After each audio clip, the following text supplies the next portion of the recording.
Pag-ibig sa tinubuang lupa ni Andres Bonifacio. Aling pag-ibig pa ang hihigit kaya sa pagkadalisay at pagkadakila, gaya ng pag-ibig sa tinubuang lupa? Aling pag-ibig pa? Wala na nga, wala. Ulit-ulitin mang basahin ng isip at isa-isang talastasing pilit ang salita't buhay na limbag at titig ng isang katauhan, ito'y namamasid. Banal na pag-ibig, pag ikaw ang nukal sa tapat ng puso na sino't alinman, imbit taong gubat, maralita't mangmang, nagiging dakila at ginagalang. Pagpupuring lubos ang palaging hangad, sa bayan ng taong may dangal na ingat, umawit, tumula, kumatat, sumulat, kalatan din niya'y sinasawalat. Walang mahalagang hindi inahandog, nang may pusong mahal sa bayang nagkupkop. Dugo, yaman, dunong, katiis at pagod, buhay may abuting magkalagot-lagot. Bakit? Alin ito na sakdal ng laki, na hinahandugan ng buong pagkasi, na sa lalong mahal na kapangyarihan, at dinugugulan ng buhay na awi? Ay, ito'y ang inang bayang tinubuan. Siya'y inatangi na kinamulatan ng kawili-wiling liwanag na araw, na nagbibigay init sa lunong katawan.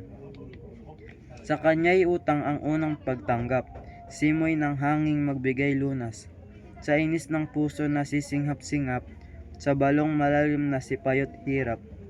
Kalakip din ito'y pag-ibig sa bayan, ang lahat ng lalong sa gunita'y mahal, mula sa masaya't gasong kasanggulan, hanggang sa kataway mapasalibingan. Ang nakaraang panahon ng aliw, ang inaasahang araw na darating, sapagkat timawa ng mga alipin, liban pababayan tatanghalin. At ang balang kahoy at ang balang sanga na para niya gubat na kaaya-aya, sukat ang makita sa alaala, ang hinat ang giliw lumipas na saya. Tubig niyang malinaw sa anaki bulog, bukal sa batisang nagkalat sa bundok, malambot na hunin ng matuling agos, na baka aaliw sa pusong may lungkot. Sa aba ng abang mawalay sa bayan, gunita may laging sakbibi ng lumbay, walang alaalat inaasam-asam, kundi ang makita ng lupang tinubuan. Kung ang bayang ito'y nasa panganib, at siya ay dapat na ipagtangkilik, ang anak, asawa, magulang, kapatid, isang tawag niya'y tatalikdang pilit. Datapwat kung ano ang bayan ng Katagalugan, ay nila laspastangan at niyuyurukan. Katwiran, puri niya't kamahalan, ng sama ng lilong ibang bayan. Di gaano kaya ang paghinagpis ng pusong Tagalog sa puring nalait, at aling kalooban na lalong tahimik ang di papukawin ng paghihimagsik?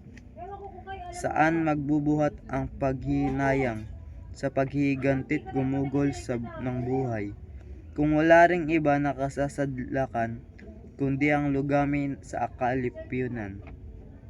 Kung ang pagkabaon niya't pagkabusabos sa lusak ng dayat tunay na pag-ayop, supilang panghampas tanikilang gapos, at luwa na lamang ang pinaagos. Sa kanyang anyo'y sino ang tutunghay, na di akiayin sa gawang magdamdam, pusong naglilipak sa pagkasukaban, na hindi gumugol ng dugo at buhay. Mangyari kaya ito'y masulyap ng mga Tagalog at hindi lumingap, sa nagingalong inang nasa yapak ng kasuklam-suklam na Kastilang hamak? Nasaan ang dangal ng mga Tagalog? Nasaan ang dugong dapat na ibuhos? Ay bayan ay inapi, bakit di kumikilos, at nanatiling ito'y napanood? Hayon na nga kayo, kayong nangabuhay, sa pag-asang lubos na kaginhawaan, at walang tinamo kundi kapaitan, kaya nga't ibigin ang naabang bayan. Kayong natuyan na sa kapasakit, ang dakilang hangad sa batis ng dibdib. Muling pabalungit tunay na pag-ibig, kusang ibulalas sa bayang piniit.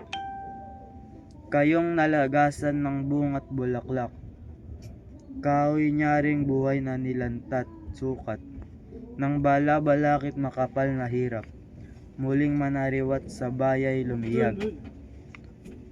Kayong mga pusong kusang inuusal, ng daya at bagsik ng ganid na asal.